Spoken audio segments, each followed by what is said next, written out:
Well, welcome to the Business Legends podcast. I'm the host of the show, Reese Arlen, along with the CEO of Business Marketing Solutions Group, Christian Webb. Say what's up. Just like that? Yeah. What's up? That's kind of weak. We have an awesome guest today, guy that we've known for probably about a year now, I guess.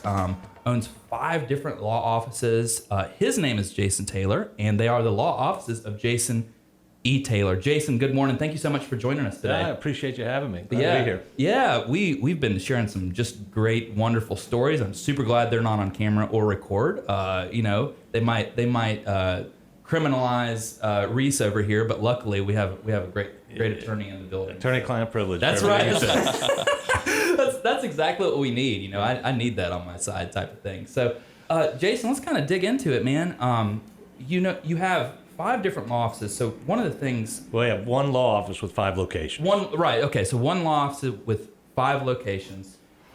How do you find the time to join us for a podcast, man? Like, you have so much going on. I have super folks running everything. I kind of try to stay out of the way. Yeah. They're just, they know what they're doing, and they do better with me kind of not bothering them. Yeah, okay. I got you. Make some time for me. Yeah, that's perfect. It's just amazing. I mean, when we originally said we'd love to have you on the show, we were talking about it, and you said, "Oh, I got some stuff to say. I'll be on that." And I was just amazed. I was like, thank you for making the time. And it's just incredible. I don't know how you're able to do so many things at so many times. He doesn't. Yeah, or have the people. Origami. I mean, honestly, a lot of people think they have to do everything. Yep. And the fact that you're like literally living proof that you don't have to do everything. You delegate what you don't want to do and what you can't do right. But you find people who are better at things than you are, and get them to join you, and then you get smart enough to listen to them. Yeah. Might take a ring or two, but you'll get to Yeah. Christian might choke me out a little bit first, whenever we're doing stuff. So tell me a little bit about, just the attorney's world. On a day-to-day basis, I think a lot of people think about having cases and trials and things like this. Obviously, there's a lot of preparation that goes into every trial. How do you systemize your time in such a way that you can be both effective but also exceptional in the courtroom? Well, it's a good question, and I'll tell you, there's a tremendous amount of time invested pre-trial. Mm-hmm. If you're going to do a good job, and we have a civil practice, right? We don't do a criminal practice, and our trials tend to take some period of time. It could be a day, but more often they're several days or weeks, and I had them to be a month before. Wow. And you've got to put in, 3 times as much time on the front end to get it to come out right on the back end. And then sometimes all that work in the case, resolves before or during trial. Or I've had them resolve while the jury's out deliberating. Wow. Because at that point, both sides kind of know what's there. Yeah. And, all the evidence is in, and then sometimes you can resolve it. And on one occasion, I suggested to the defense counsel, hey, don't you guys want to pay us now? And he said, no. And I had one of the best jury verdicts, in years. So maybe he should have. Maybe he should have listened to you. I'm glad he didn't listen. Oh, good. You're glad he did. Jury came back with really good money. So, Oh, perfect. Yeah. That's hilarious. He was wishing he had tried to settle with me. That's hilarious. Our impression is I guess, the more common understanding of law is things like Bull or TV shows like Law and Order or something like that. And it's just incredible listening to different stories and how it actually goes. We recently spoke privately about when I was selected for jury duty, and it was kind of an interesting experience because they had me line up on a hallway, and then they're like, go away. And I was like, well, thanks for nothing. I'll go back to watching, The Martian or whatever they had us doing that day. But it's very interesting what you deal with on a day-to-day basis. So an odd fact, I'm 30 years old, never been invited to jury duty. You hear that? You hear that, state of North Carolina? Christian Webb, I'll give you his address later, but he just moved, just for the record. He has never been selected for jury. I'm also completely biased on everything. Yeah. I'm 51, almost 52, and I've only gotten called for jury duty one time. Really? I know people's been called like 4 or 5 times. I do too. I have no idea how that I thought maybe they just didn't know where I lived or something. Yeah. I was telling Jay, this is true. When I was selected for jury duty, I had a gentleman that had been selected 12 times. And it's insane. It's insane. I'm not 100% convinced that it's completely randomized. But what I can tell you is that, he must have fit a bill or been the most lucky / unlucky individual on the face of the earth. One of the things that, not to get too carried away about jury duty, but you know, I think my lunch was like $13, and I think they paid me like $7 to be there, so I paid the court. You know, like it's the most infuriating thing. So I will say this though, it's a good service, Yeah. and if you ever need a jury, you're going to be glad you have those folks come in. that's So, good. That's an excellent point. That's an excellent point. Let's hope I never need that. Yeah. So you know, at Business Legends, we like to discuss the important things. So how do you get out of jury? No, I'm just kidding. So with the selection process is just very interesting. We've spoken about that too, and it's you know, once you're there, you might as well participate. You know what I'm saying? Like, Absolutely, you learn know, from it. Yeah, learn from it, and you know, be a integral part of our society, whatever that happens. So to let's go back a step here. So you're a brand new lawyer. You're opening your first law office. When did it come to the point where you're like, okay, I'm ready to open a second? How did that happen? What kind of came over you? Or did you just say, I'm just going to open 4 at a time? And Yeah. No, well, the first one came about, you know, I started working for another law firm. Of course. And I was getting cases, and it was an injury firm, and the insurance companies would, you know, give us a bad offer, deny a case, and I'd file a lawsuit, start trying a case. And the owner asked me to come into his office, and he said, what are you doing trying all these cases? And I said, well, they're, you know, crappy offers or denied cases, and they need to be tried. And he said, you make more money from me on the phone. Wow. And I said, wait a second. And my dad was a lawyer, and my dad had told me, you know, you got to try a lot of cases. You got to have a bite with your bark. And so I said, Dad, sounds crazy. He goes, oh yeah, you got to get out of there. So within 4 months, I left that and started a practice Wow. with somebody else. And then I was in that firm with a partner for 10 years, and we just had a different way of doing things. So I left and started my own. And with that partner, I had 2 offices and 2 locations. So when I started my own, I started with 2 offices because that's what I had already been doing. okay. Yeah. And then from there, God knows why I've done what I've Yeah. done and how I've done. You know, What just order? happens. not all of it's been smart. Well, you know, you got a great team behind you. I mean, we speak with people like Billy. I mean, she's Yeah. just magnificent. This is actually something that I don't know. What order did you go in with your locations? Like, what came first? It was Charlotte and Hickory to start with, then Columbia, South Carolina, then Greenville, North Carolina, and then Rock Hill. What went through your head? What was your, you know, what you told yourself essentially before you said, "Hey, I'm going to do my own thing and open this thing by myself"? What was the process like for you? Yeah, it was very stressful because I had already been through that when I started that practice with Sure. that lawyer, and that lawyer did not know. It wasn't a mutual Oh, okay. agreement at that time. I was not happy with how some things were, you know, Yeah. being done that I was learning about that Yeah. were being done in a way that I wasn't real happy with. So I said, I'm not dealing with that. I'm going to start Yeah. my own. And it was stressful. I was like, oh, I got to go through this again. Right. And then once I did it, I was like, wow, what took me so long? I Yeah. should have done this a while ago. Yeah. You know, and that was, I guess that's been almost 15 years ago. Wow. So, Yeah. You went through those growing pains, and then you said it was time. It was time to Yeah. do your own thing. And it's amazing. I mean, you have your locations. Your Charlotte office is beautiful. It's my favorite personally. You have the killer view of uptown, and you know I like all the Charlotte sports and everything and Right. stuff too. So it's an amazing thing. Yeah, I hate how scary they make entrepreneurship. Like they're always like, it's like this, it's an insurmountable mountaintop that you just can't climb and get over. And then once you just start your business, you realize it was about 6, 7 signatures, a couple things sent to the IRS, and now you have an EIN number. Having a good attorney, you know.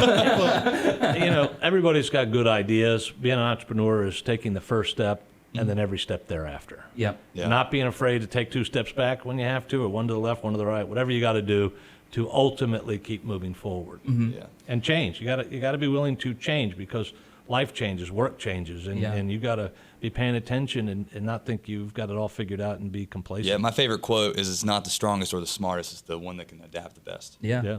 Yeah. And I firmly believe that. Yeah. Is I that- agree. I was gonna say that might be a Darwin quote. It is. Yeah, I was gonna say that's something else. Bringing back my old shaking off the cobwebs from my science era. The one thing that I wanted to kind of speak to you about too, Jason, here is innovation. So whenever I talk to you, you know, we talk about different things going on with the firm and different cases, different locations and stuff. And typically speaking, you know, we go over that stuff and we make decisions on what we got to do with that stuff. But then we spend quite a bit of time thinking about, okay, what's next? What what might be a good area for a new office even, or, what different methods can we use to, particularly attack this segment of the market or something. How do you remain on the cutting edge of innovation with things like that, and especially in practice? I think I'm far from the cutting edge, but we're always trying to get to it, Sure. And so with each thing we've done, we try to figure out what we did well and what we didn't. So the next time we do it, we're not reinventing the wheel. And I will tell you, you almost laugh at yourself. Like, why didn't I consider these factors when I was opening the last office? Or the one Right. before? These would be important things, and they never crossed my mind. Oh, before. really? And you're like, funny. oh my God. And Yeah. so then when you realize the things that you weren't considering that you should have, then you just make sure that you do that for the next one. Sure. And so, a lot of our stuff, when we opened the Greenville office, I was there with my stepdaughter, and she was going to school there, and I said, hey, great town, and I had a buddy I know who lived there, who we Yeah. used to work together, practice together, and so I called him, and he was in a position to come on board, and I thought, well, great, this looks Perfect. like a neat town, and he's a great guy, and Yeah. wonderful. Yeah. There was no science or real Interesting. intellectual business thinking and all Oh, that. perfect. Other than I knew he's a very good lawyer, Yeah. and a very good guy, and the town, I had a good vibe. Yeah. And that's okay too. Yeah. And Not everything has to be and so everybody well thought drives out. like crap there. Yeah, right. Well, that too. yeah. No, it's a growing, good, nice town. Oh, Yeah, I do like that place. It's actually one of the better cities around here. yeah, I thought it was great out there. It's a beautiful place. So the take-home message to the new entrepreneur is: don't trust science, just trust your gut. just trust the people. And I would say that you have to trust your gut. Yeah. You have to data is, and I've learned this late in life. Data is important. We try to gather information, and then use that information. And this started when I started doing focus groups for trials, cases like, I don't know, maybe 10 plus years ago. And first there's learning the process of doing the focus group, which is getting information from folks on the issues that you're interested in. And then there's this other interesting step. How do you use that information? Okay, I have it. Now, what does it mean? Right. And it took a while to figure out what it means and how to incorporate that into what we do. And then, once you start to see that in that little kind of little example, that little model, and I go, well, I got to make this work for my business too. So Right. I've been pushing for a number of years now with the people in the law firm. There's this data that we need to gather and track on every client's case that we have, various different things. And then, you do that, and it takes a while to be able to then kind of see the rhythms in what you've done. Well, we can tell because we've got clients came to us from these areas of marketing or whatever, whether it's, prior clients or it's something on the internet or an event we're at, and then how does all that translate? And then it makes you smarter with the investments in time and energy and people Decisions. and locations that you do going forward. And we were just talking about a piece of that, like if you were to open a sixth location, now you can use digital data. When you open your Yes. sixth You location, can right. you can now run digital data in that area. Like you can run like the exact same advertisements that you would in the cities that you actually are, just to see the engagement before Yeah. you even get there. Well, absolutely. And we can take the data from what we've done and figure out where the best investment is to let people know we're there. And areas are different, and not assume that was necessarily the best way to approach it there. But if you're eyes on and you're paying attention and you're looking at it on a routine basis, Yeah. and you can tweak it. The other thing I'd say too, and this is maybe the most important thing I've learned over the years, and something I learned early, is while you're trying to push forward, you always have to look back, because your expenses can kill you. Sure. And it's very easy to, you have some vendor who's doing something for you. I don't care if it's your internet stuff or you have cable in your office.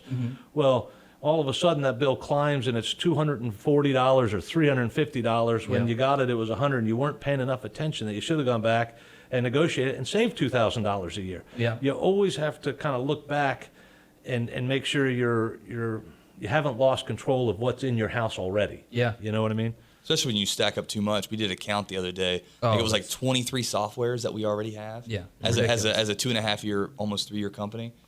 23 softwares. Like Yep. 5 years from now, I don't even want to know. They just keep going.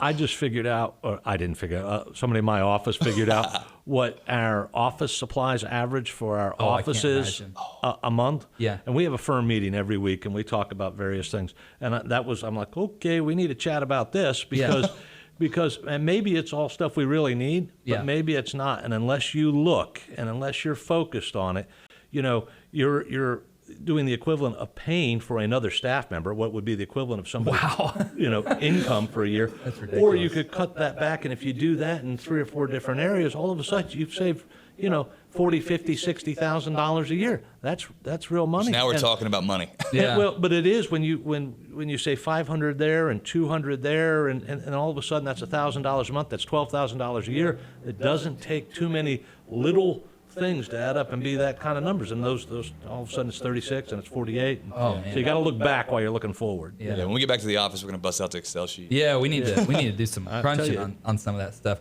Do you think, on the subject of innovation, while we're kind of talking about it, whenever I think about law, again, common dummy over here, but whenever I think about law firms particularly, I just think about all the papers. Like, I just think about, I shudder to think what your printer costs are per year between electricity, paper, and toner, and everything else. Do you think that there might be a way to implement some new technologies for digital things, or do you think that the subject of law is just going to remain paper? Oh, you're always going to need to put a Always, tree in you one know? side and paper pop out the other. No, and there are a lot of law firms and lawyers who have gone paperless. Wow. That's And- so hard. And a lot of what we used to do in paper, we don't. Yeah. But I if I'm getting ready for a trial, Yeah, I you wanna- got to have some papers on you. I do. Now, there's others who don't. Yeah. Using I'm iPads and I'm stuff. just old school enough that I feel like I'm missing something. And Yeah. I'm going to hit on, and it's not going to go on. Right. The switch and the fuse goes, and all of a sudden right. I need my candles. All of a right? So sudden, yeah. my right. paper files give me a So security you're- blanket. Yeah, Yeah, I so gotcha. that security blanket is fully like you need that because let me give you a story about Mecklenburg County. They got hacked and they were like actually ransomware.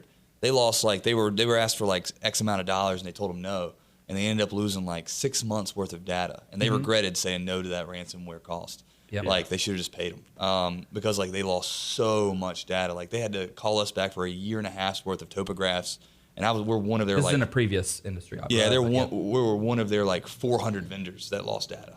Yep. Well, I don't blame them for not paying. That's like paying for hostages, but I think you Yep. still got to hunt them down and They kill them. lost so Yeah. much. Yeah. Yeah. If you're not gonna pay them, at least take care of them. Yeah, you don't let that go unanswered. Right. Yeah, absolutely.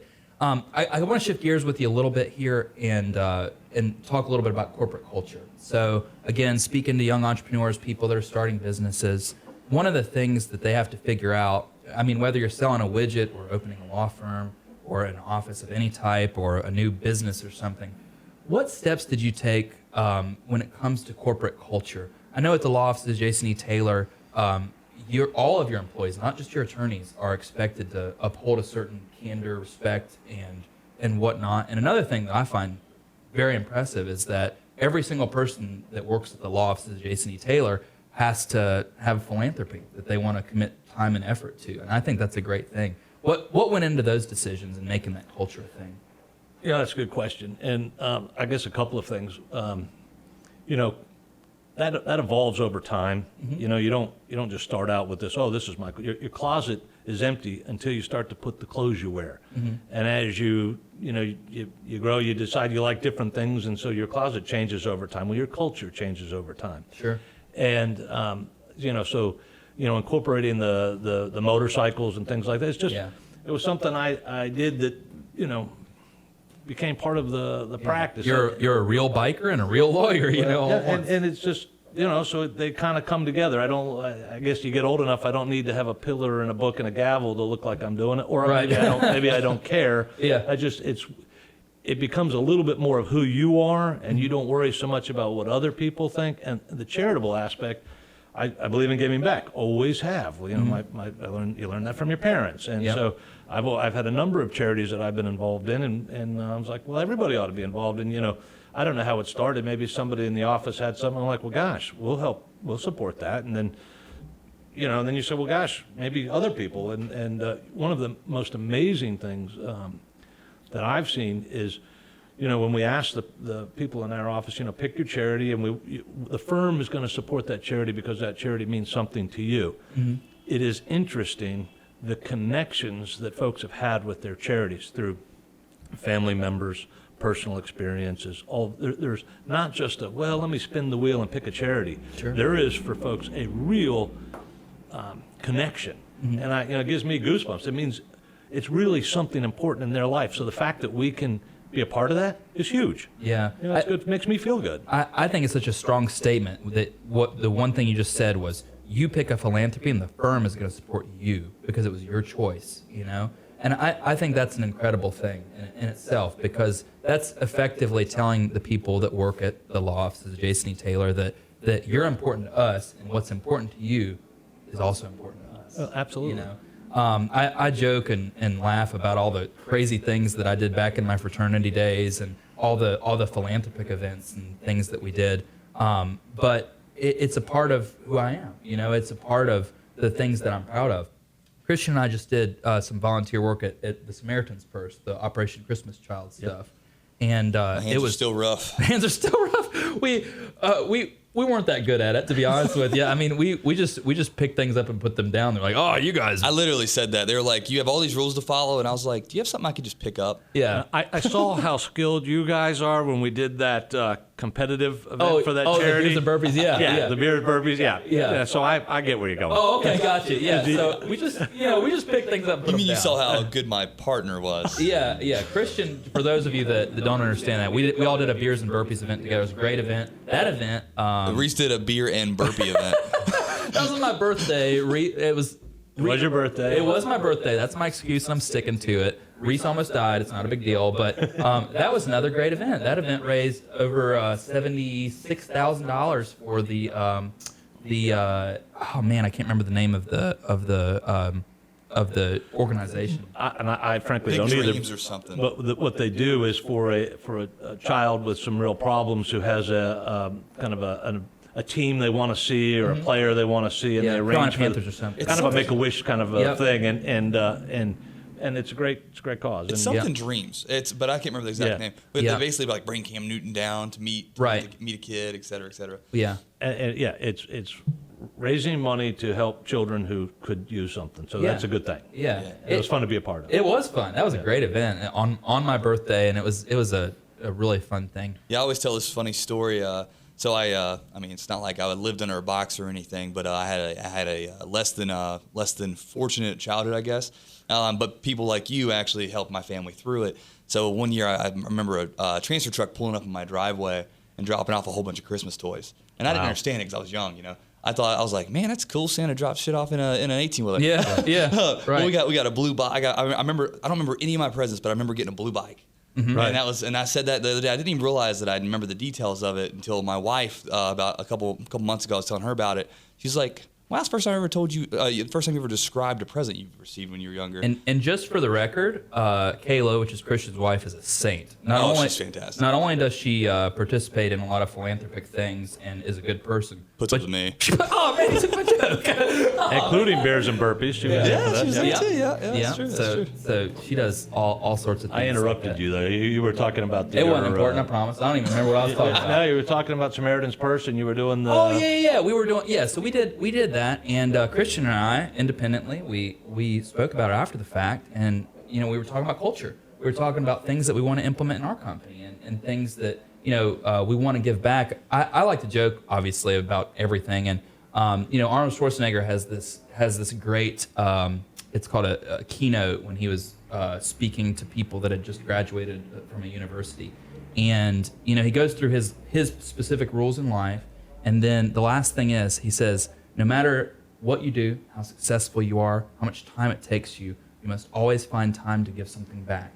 And he said, everything I've ever done, being in all these movies and action movies, having a great time, being Mr. Olympia, he said, these days, even as the governor of California, I get more joy out of playing a game of chess with a 10-year-old than I ever have on a red carpet. And it's just kind of a magical story in itself. That's great. Yeah. There's a lot of cultural aspects to that. And, that's something that as things evolve, as the closet fills up with maybe way too much money in office supplies or whatever you got putting on in there, I just think it's a really firm thing to have in place in your corporation. Tell me about the law offices on a day-to-day basis.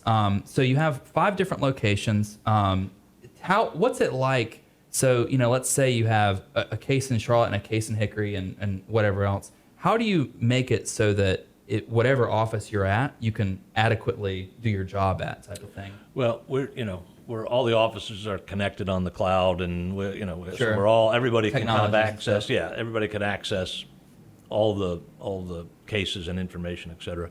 And there's lawyers in every office, so there's Right. always, it's not where everybody's in one place and another one of the offices is kind of empty and turn on the lights. There's actually people in people all there. the offices.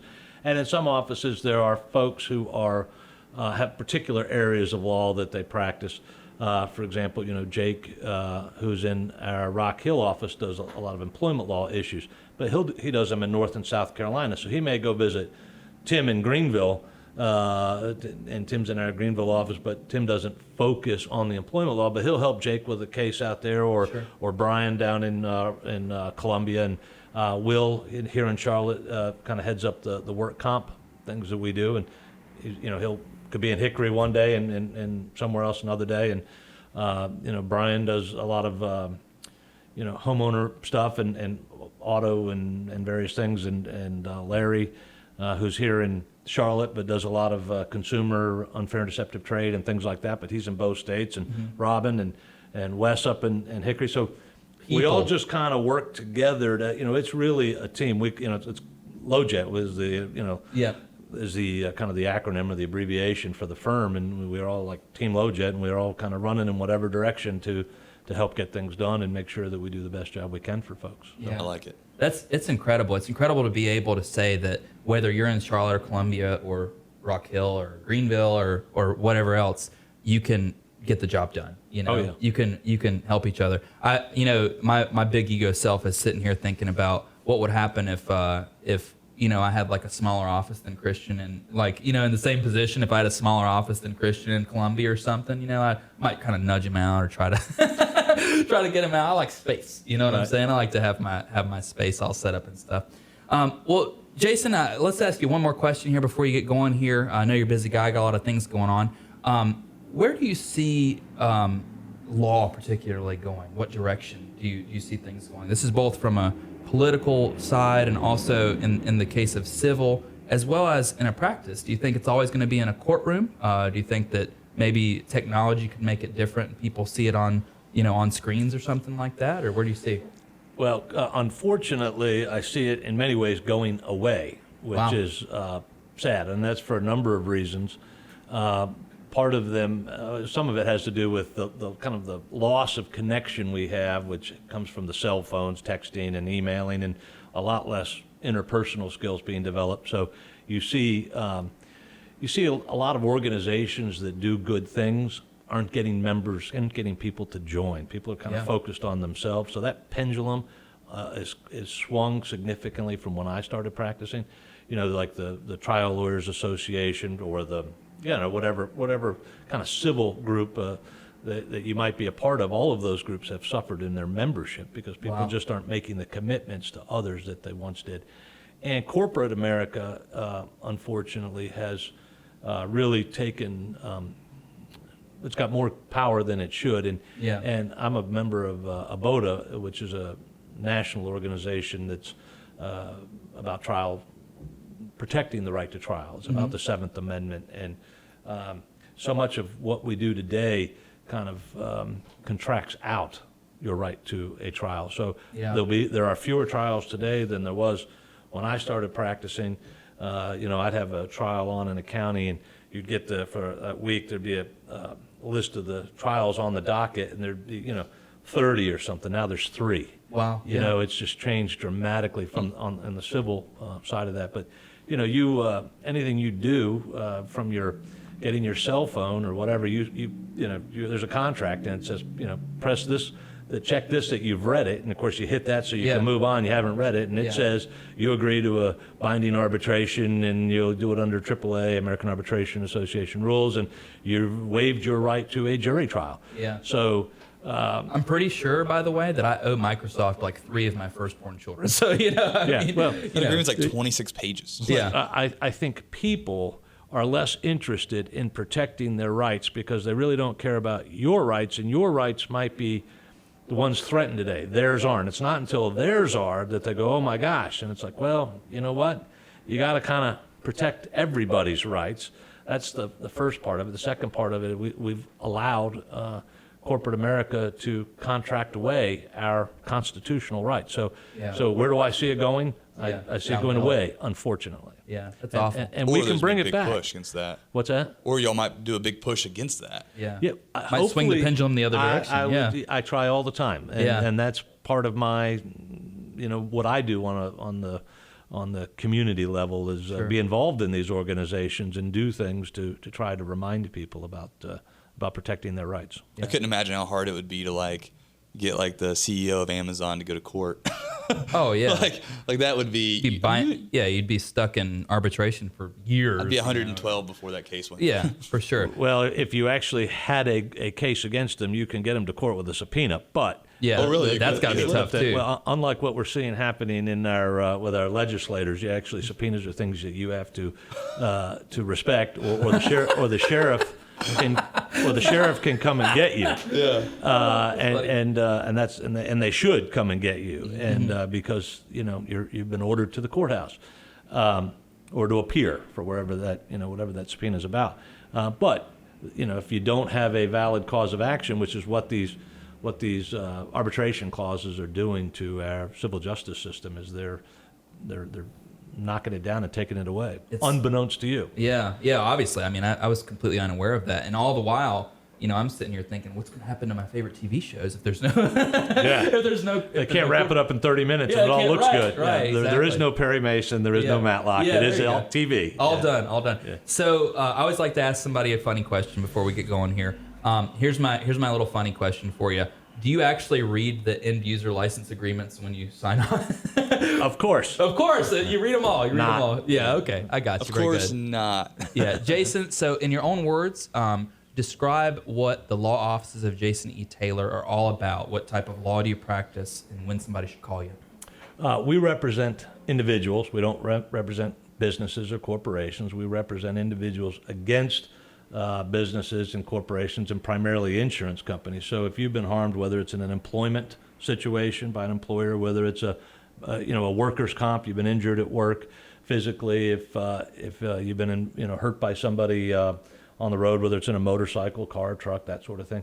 Basically, individuals who have been harmed by somebody else or by a corporation. Or employer or whatnot, give us a call, and our investigators will kind of start by gathering the information and seeing if it's something we can help you with, and then moves to the lawyers and the case managers from there, and we're happy to help. Very good. And what's the best way that they can get a hold of you?